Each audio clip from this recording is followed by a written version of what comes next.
మనల్ని ఎవరు ఆపేది అంటూ నినాదంతో కదం తొక్కారు జనసేన అధినేత పవన్ కళ్యాణ్.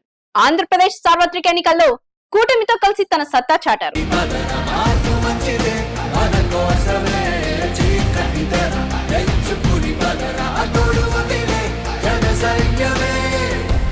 సముద్రం ఒకటి కాళ్ళ దగ్గర కూర్చొని మొరగదు, తుఫాను ఒకటికి చిత్తం అంటాం ఎరగదు. ఎవరు ఊహించినంతగా ఏపీ ఎన్నికల్లో కూటమి సునామీ సృష్టించింది.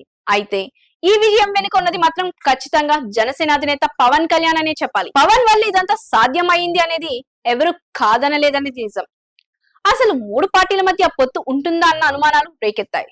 ఇటు చంద్రబాబు ఇటు బీజేపీ పెద్దలు మొదట పొత్తులకు సిద్ధం కాలేదు. కానీ జనసేనని మాత్రం పొత్తులో అన్ని తానే వ్యవహరించి బీజేపీ పెద్దలను ఒప్పించడానికి అష్టకష్టాలు పడ్డారు. దీనికోసం టీడీపీ తనకు ఇచ్చిన 24 సీట్లలో 3ంటిని బీజేపీ కోసం ఆయన త్యాగం చేశారు. ఇక ఈ ఎన్నికల్లో 21 ఎమ్మెల్యే 2 ఎంపీ సీట్లతో పోటీ చేసిన జనసేన 100% విక్టరీతో సంచలనం సృష్టించారు.